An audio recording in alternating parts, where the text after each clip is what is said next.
Salut Bissom, bonsoir les rôlistes, je suis Signbeast ou plutôt Sébastien, et ce soir je vais m'adonner à un petit exercice que j'ai découvert il y a peu, une idée que je vais reprendre à Pilule Rouge, JDR et Radburger, qui eux-mêmes ont repris le concept du Bon MJ, qui est une chaîne YouTube que je ne connaissais pas, donc merci pour la découverte les gars, il faudra que je prenne le temps de regarder ce qu'il produit.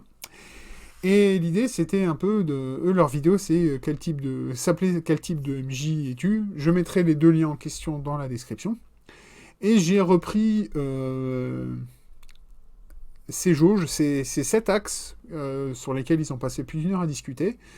Moi, je vais être seul, pour essayer de faire un peu plus rapide, et pour vous parler un peu de quel type de MJ je suis, et pour pouvoir aussi, ce sera une vidéo que je pourrai pointer si jamais je me relance et je me remets à recruter des joueurs. Donc voilà. Donc je vais me lancer, je vais vous présenter tout de suite les axes de ces jauges, et puis de là on pourra discuter. Voilà. Donc c'est 7 axes, il n'y a pas de bonne ou de mauvaise position, c'est juste des préférences personnelles.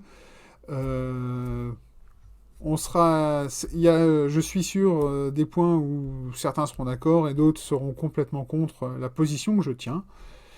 Mais bon, voilà, les avis, c'est comme les trous de balle, tout le monde en a un.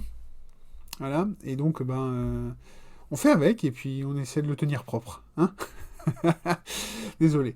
Euh, Et donc, je vais vous présenter mon opinion, ma façon de voir et comment je maîtrise. Et puis, et de là, j'espère que ça vous donnera des idées ou peut-être envie de faire pareil. Je pense que je mettrai aussi en lien le template de l'image que j'ai utilisé. Comme ça, vous pourrez, à volonté, le faire vous-même aussi. Et puis voilà. Donc, on va commencer par la première jauge, entre règles importantes ou règles optionnelles. Alors, règles optionnelles, c'est moi qui l'ai traduit. En gros, c'était la bonne vieille dichotomie rules matter, rules doesn't matter. Rules doesn't matter, pardon. Moi, ça va être simple. Je vais me placer quelque part, probablement ici. Voilà. Pour moi, les règles sont quelque chose d'important parce que si les règles n'ont pas d'importance, on joue sans règles et on raconte une histoire entre nous. Ça peut être très intéressant, mais c'est pas pour ça qu'on fait du jeu de rôle. Du jeu de rôle, c'est aussi des règles qui sont nécessaires pour faire évoluer un univers. Et donc, si on les considère comme étant pas importantes et que le système et les règles, on s'en fout un peu, et on joue pas forcément... On fait un jeu, même un jeu très intéressant et certainement très engageant, mais pas du jeu de rôle. Voilà. En tout cas, comme dit, tout ce que je veux dire là n'est que ma définition. Il n'y a aucun absolu dans ce que je veux dire là. Si vous décidez de le prendre mal, c'est votre problème. Ensuite, donc, je pense que je me suis assez bien expliqué sur celle-là. Pour la suivante, créer un univers, créer une histoire, pardon, simuler un univers. Pour celle-là, c'est déjà un peu plus compliqué. J'ai un peu du mal à me placer dessus, même si, dans l'ensemble, généralement, je pense que je vais pencher du côté de la simulation de l'univers. C'est sûr que c'est bien... En fait, c'est une position qui va varier en fonction du type de scénario ou de jeu que je fais. C'est surtout ça. Si je fais un open world ou un truc un peu plus ouvert qui permet un peu aux joueurs d'explorer des alternatives ou des idées, oui, il y aura plus le côté simulation. Par contre, si je me retrouve à faire un scénar du commerce ou quelque chose comme ça, là, généralement, le but c'est de faire avancer l'histoire. Alors, il y a toujours moyen de faire des digressions pour revenir à l'histoire, mais l'idée c'est quand même de faire avancer l'histoire. Donc j'ai un peu deux modes de fonctionnement. Je vais mettre les deux marqueurs qui vont être un peu mes extrêmes, et je vais osciller entre ces valeurs, pour faire simple. Hein. Je dois reconnaître que la simulation d'un univers Et en gros, pour moi, c'est le rôle du MJ. Hein. Le rôle du MJ, il n'est pas forcément là pour créer l'histoire tout seul. Parce que l'histoire, c'est les joueurs qui vont la créer. Et le MJ va s'en servir pour faire avant. Il va rebondir sur les idées de création des joueurs ou les actions des joueurs pour faire progresser l'histoire. Mais c'est par le biais de la simulation que le MJ va faire progresser justement cette histoire-là. Comme dit, c'est comme ça que je vois les choses. Donc si je la mets quelque part, ce serait peut-être... Allez, quelque part par là, pour mon extrême. Et par contre, la création de l'histoire, comme j'ai toujours du mal à...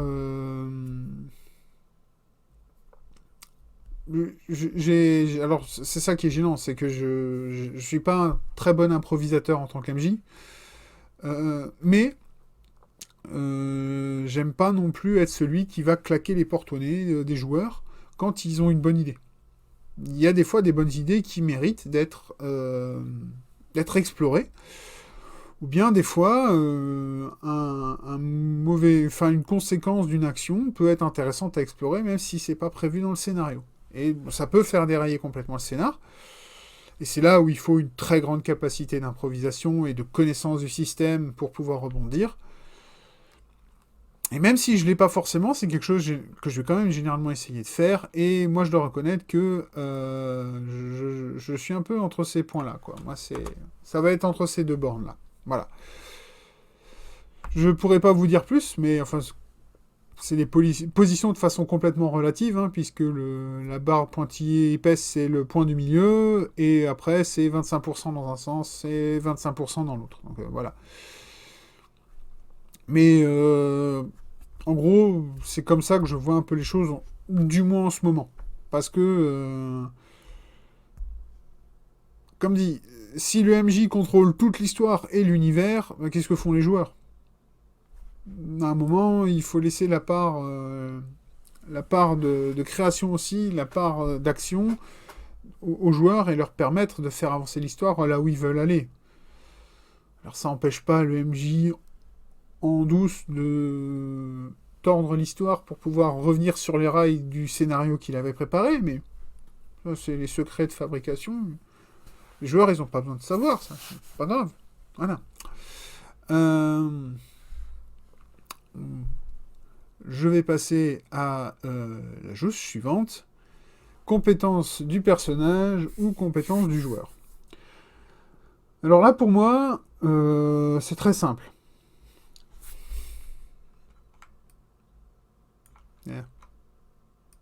Voilà.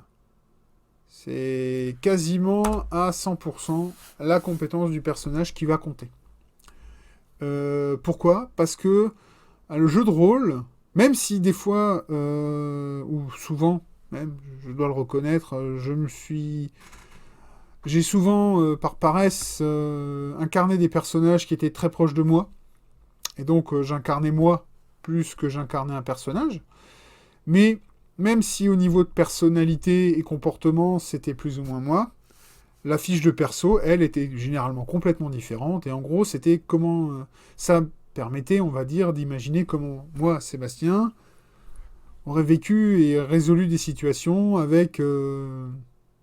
en étant différent. Donc genre...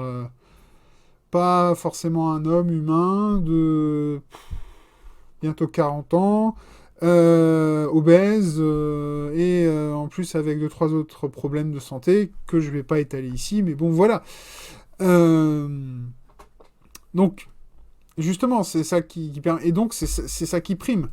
Moi, j'ai une petite connaissance en chimie, et parce que j'ai étudié un peu ça par mes années d'école. Je m'y connais en informatique un petit peu. C'est pas pour ça que mon personnage doit avoir ses compétences. Pareil, je suis pas forcément très bon en maths, c'est pas pour alors que justement, je vais peut-être vouloir incarner un personnage qui est très intelligent, très intellectuel et qui est une brute en mathématiques.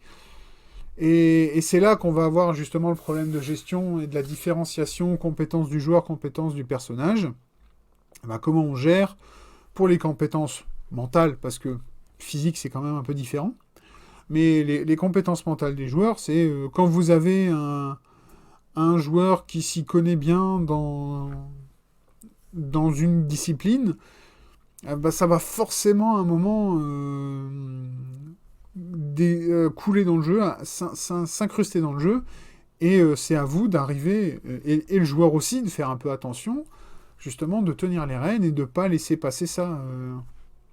Mais, et c'est ça qui, moi, m'a souvent frustré, j'ai jamais compris les MJ qui récompensaient un joueur pour faire quand il faisait une... alors pas une belle interprétation, parce que ça c'est différent. Parce qu'on peut très bien interpréter un personnage sans forcément être grandiloquent ou avoir la tchatche ou ce genre de choses. C'est deux choses complètement différentes. Mais j'ai connu des MJ qui récompensaient les joueurs quand ils arrivaient à faire des envolées lyriques, enfin à faire des grandes envolées roleplay, pseudo-roleplay, où ben, le gars il va réussir à faire un discours enflammé, alors que c'est pas forcément non plus la personnalité du bonhomme, mais pas grave, il l'a fait, le MJ va le récompenser. Et j'ai jamais compris ça parce que bah, c'est en fait à ce moment-là, le MJ récompense le joueur, pas le personnage. Parce que disons que si on tombe sur un joueur qui a aucune affinité sociale et que au contraire il va jouer un personnage très charismatique, capable de convaincre les gens, on n'a rien de temps. Ben, comment on sépare les deux? Et ben là, on va retomber soit sur le jet de dés, soit simplement dire, ok, ben, ton perso, il a 16 de charisme, plus il est 6 niveaux en barde. Voilà, je te fais même pas jeter les dés, parce que tu arrives généralement à convaincre les gens. Voilà, ça ne veut pas dire que ça se fera toujours. Il y aura de temps en temps un jet de dés. Je rappelle, on fait jeter les dés quand on accepte l'échec. Si l'échec n'est pas une option, on a l'avantage dans le jeu de rôle où justement l'échec n'est... On peut en tant qu'MJ décider qu'à un moment l'échec n'est pas une option valide, et on peut donner un résultat positif, quoi qu'il arrive, à un joueur. Le bon exemple habituel, c'est les scénarios d'enquête où ben, vous leur donnez les indices. Vous arrêtez de cacher ça derrière un GD parce que forcément, à un moment, vous allez casser votre scénario parce qu'un des indices clés n'est pas disponible. Vous les donnez à vos joueurs et vous les laissez se battre avec. Alors là, on revient un peu sur l'intelligence des joueurs qui vont essayer eux-mêmes. Parce que bon, quand on fait un scénario d'enquête, généralement, c'est que les joueurs ont envie, eux aussi, de se casser la tête et arriver à découdre l'intrigue que vous leur avez mis sur les pattes. Mais au bout d'un moment, il faut aussi reconnaître que des fois, un joueur incarne un personnage plus intelligent ou moins intelligent qu'il n'est vraiment, qu'il n'est lui-même. Et donc, eh ben, il va falloir compenser, adapter, jeter les dés parfois, pour faire le distinguo entre le personnage et le joueur. Mais c'est super important pour moi. Et je trouve ça pas correct de récompenser le joueur alors que c'est le personnage qui prime, puisqu'on est dans un autre univers. Et on fait avancer l'histoire sur les personnages. Les joueurs incarnent des personnages. Ils sont pas là pour jouer eux. Même si, comme dit, même si, je l'ai souvent fait, même s'ils s'incarnaient eux-mêmes au niveau de la personnalité, c'est malgré tout pas eux. C'est toujours un autre personnage. La fiche de personnage est là pour le prouver.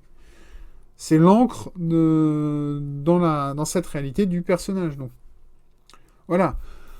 À partir du moment où vous avez une fiche perso, ben c'est cette fiche perso qui prime sur le joueur. Et quand vous avez des joueurs qui vont vous dire ouais, je fais ça parce que ça, ok, j'ai fait ok, ben c'est bon, ça c'est toi qui sais ça. C'est pas forcément ton perso. Et soit vous faites un jet de dés, soit vous commencez à discuter de qu'est-ce qui est le plus intéressant pour l'histoire. Voilà.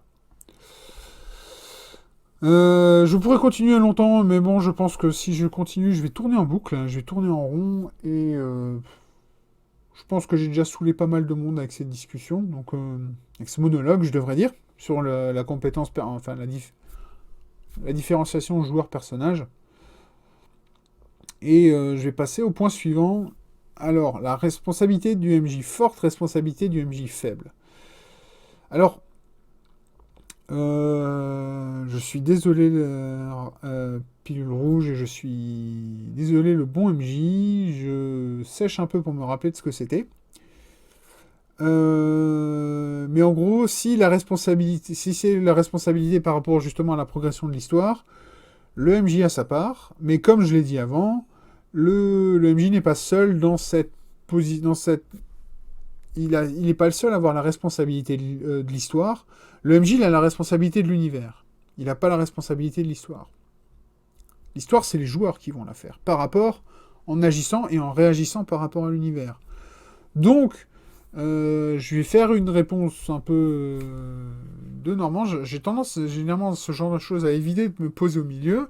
Mais là, je dois dire que, en fait, la responsabilité du MJ, elle est complètement à 50% avec les joueurs, surtout au niveau de l'histoire.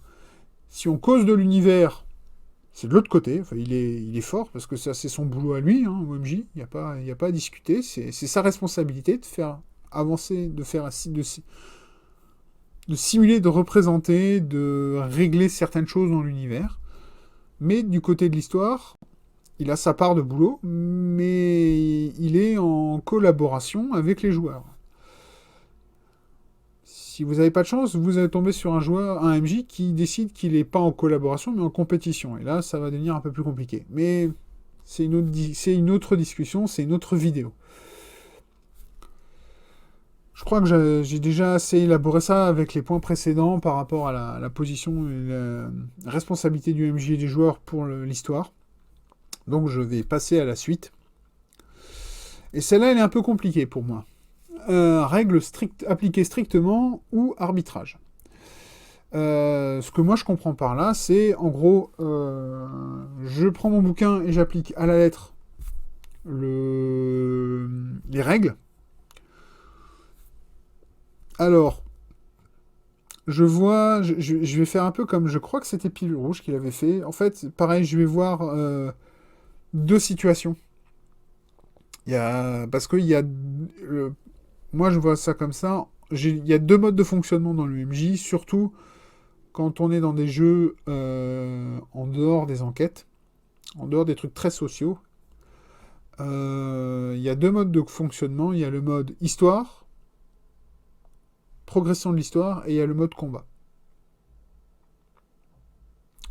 Je pense que vous voyez où je veux en venir. Et d'ailleurs, je vais changer de couleur pour prouver ce que je vais dire. Et pour faire simple, pour moi, quand on arrive à un moment du combat, les règles je vais les appliquer généralement très strictement. Parce que, en combat, pour éviter les discussions, pour éviter les pertes de temps, parce que généralement les combats sont déjà très longs, eh bien, je vais appliquer les règles, et puis c'est tout. Alors, ça ne veut pas dire que je ne fais pas d'erreur, ça ne veut pas dire qu'il n'y a pas forcément, selon les systèmes, besoin d'improviser et de faire des fois des arbitrages parce qu'on ne se souvient pas de la règle, ou on est sur un cas qui n'est pas couvert par les règles, ben, à ce moment-là, il faut arbitrer, il n'y a pas le choix. Mais si on est hors combat, il n'y a pas forcément besoin d'être aussi strict. Parce que il y a deux impératifs importants quand on fait une partie de jeu de rôle et qu'on n'est pas en combat. C'est, faut que l'histoire avance. Alors, pas forcément là où vous aviez prévu, mais il faut que l'histoire progresse, parce que si vous tournez en rond, vous allez perdre vos joueurs et vous allez ennuyer tout le monde. Et en plus, si on arrive à tenir un rythme, un flow, il faut essayer de rester dans ce flow. Donc pareil, on va éviter de discuter trop longtemps. On va éviter de perdre aussi du temps dans les bouquins.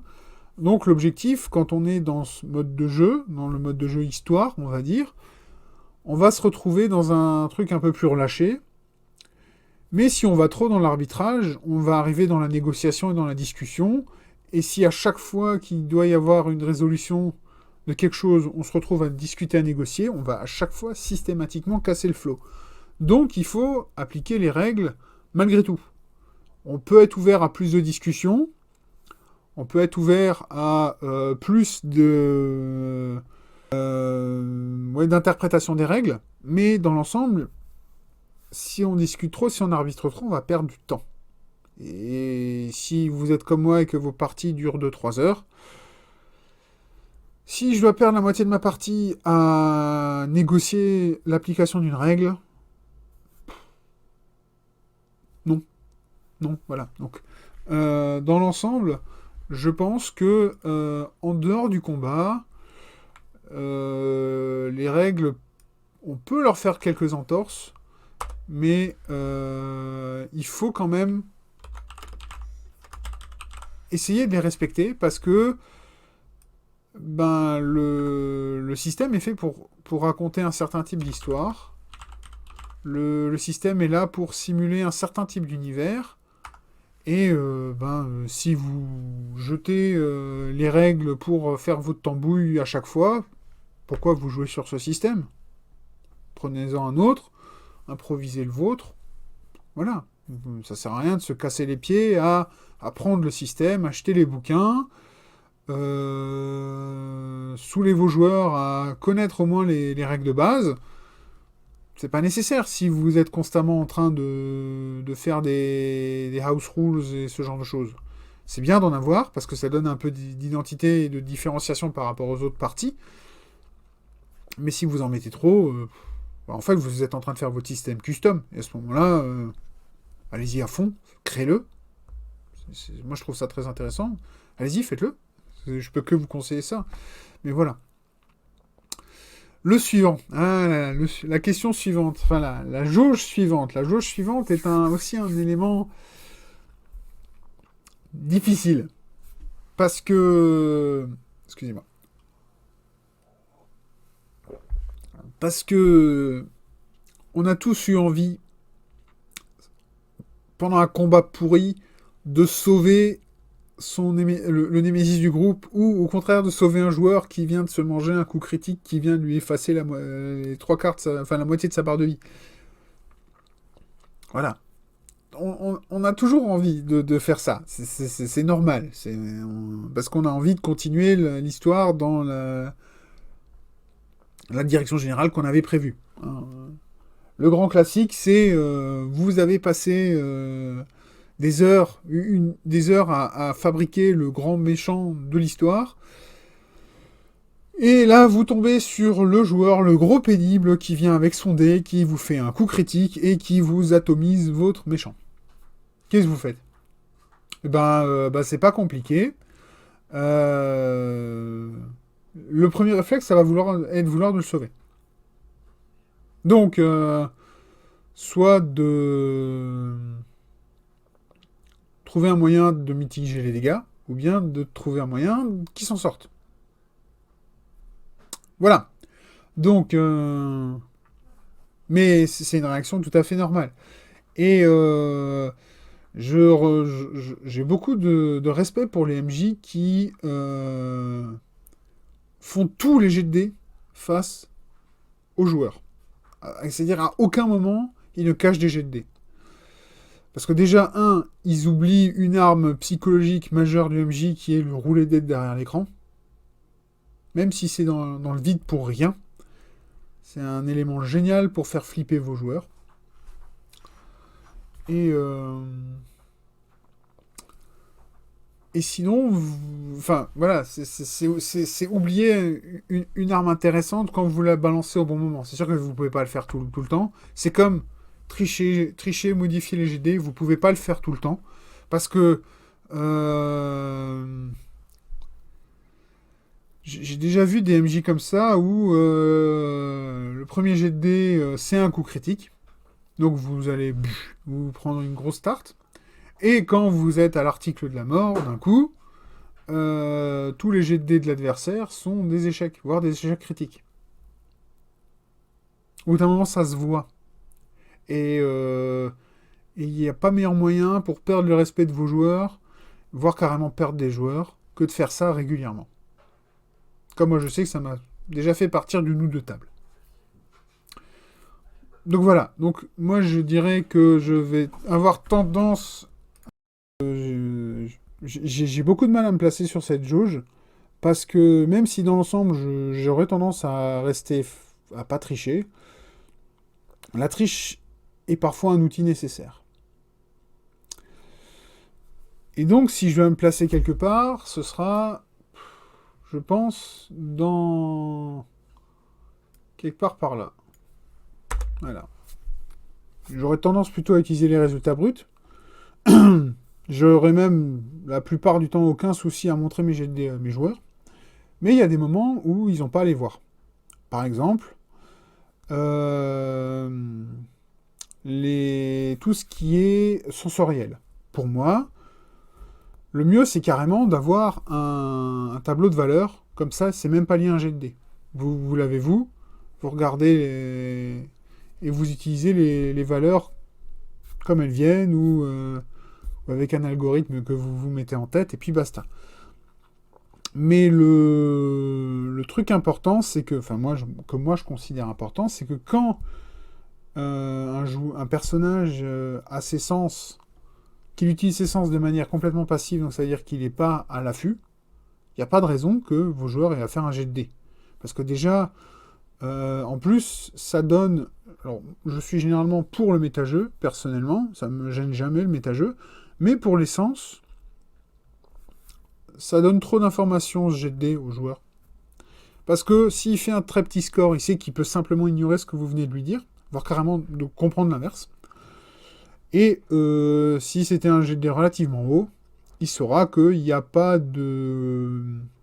qu'il n'a pas besoin de remettre en doute ce que vous venez de lui dire. De toute façon, généralement, quand vous annoncez à vos joueurs tu crois avoir entendu ça, ou tu vois du coin de l'œil une silhouette et tu as l'impression que cette silhouette te suit déjà depuis 3 rues,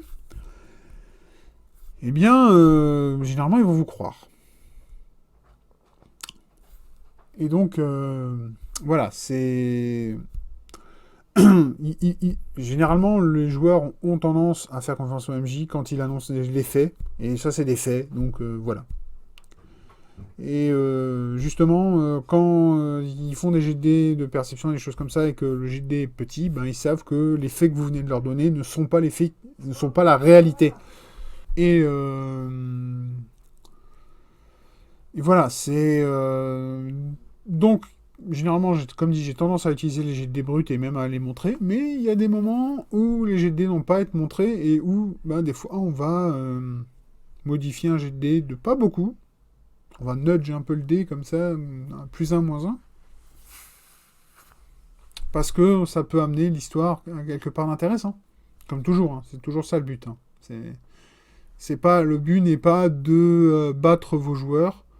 Si pour vous le jeu de rôle c'est battre vos joueurs, faites du jeu de plateau. C'est bien aussi. C'est plus compétitif. Ou alors jouer à Paranoia.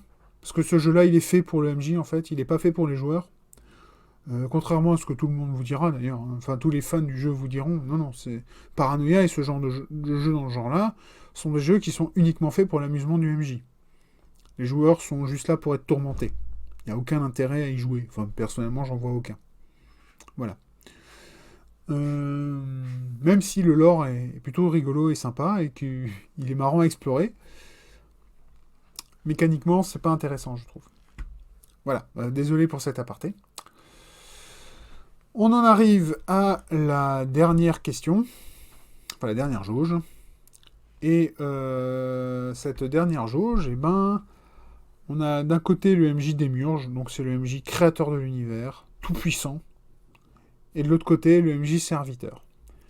Je pense que si vous avez écouté depuis maintenant une demi-heure presque ce que je vous raconte, vous savez où je me place.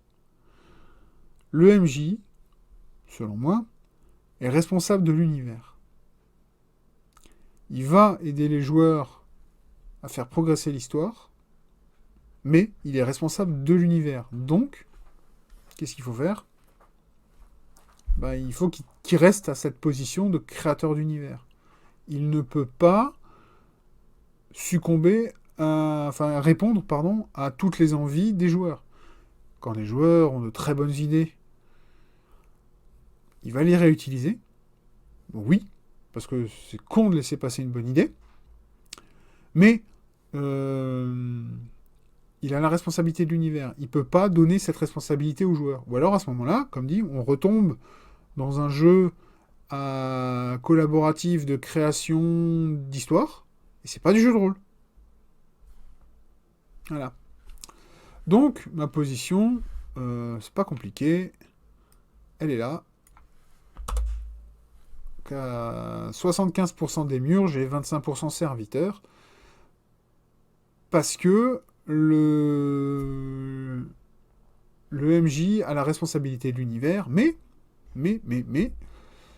quand les joueurs ont une bonne idée, ou quelque chose qui chatouille un peu la curiosité du MJ, eh ben, il peut l'utiliser et il peut y aller. Il n'y a rien qui l'empêche de... Généralement, le bon exemple, c'est quand vos joueurs sont à la table et sont en train de faire des théories foireuses pendant un combat ou quelque chose, où ils sont en train de réfléchir à certaines implications de ce qui vient de se passer. Et généralement, là, il y a un de vos joueurs qui va toujours balancer une théorie foireuse, genre, ah ouais, si ça se trouve, c'est ça. Et les autres font, ouais, mais arrête tes conneries. Et ils vont revenir à la bonne théorie. Enfin, la théorie orthodoxe, la théorie qui a le plus de chances d'être juste. Mais des fois, c'est rigolo, justement, de prendre cette théorie un peu folle et de courir avec. C'est pour ça que, pour moi, le MJ, il est démiurge, la plupart du temps, mais il peut être serviteur des joueurs, par moment, et pousser l'histoire vers ce sens-là, aussi, parfois. Voilà. Et j'ai réussi à faire le tour beaucoup plus vite que je ne pensais de ces jauges.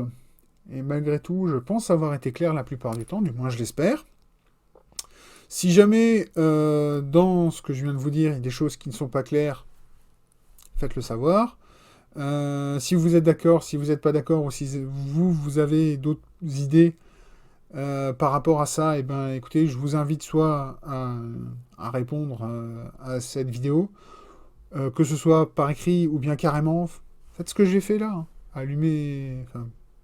Branchez votre smartphone à votre ordinateur, capturez tout ça, enregistrez-vous, il n'y a pas besoin d'avoir du matos, non, allez-y, lancez-vous. Si vous avez envie de répondre, vous pouvez utiliser le template que je viens de faire dans votre logiciel même sous Paint, hein, et puis c'est parti. Hein. Et puis voilà. N'hésitez pas. Et sur ce, eh bien, je vais vous dire à la prochaine vidéo. Prochaine vidéo qui n'est pas encore complètement établie. J'ai plusieurs idées. Il y a des chances que je parle un peu de jeux vidéo de nouveau ce coup-ci. Mais je vais pas refaire de test parce que c'est beaucoup de travail et c'est peut-être pas le plus intéressant. Mais j'ai envie de parler d'un genre de jeu qui est apparu il y a peu et partager quelques découvertes là-dessus. Donc, en attendant cette vidéo, je vous souhaite à tous une bonne soirée. Je vous dis à tous, peace ball.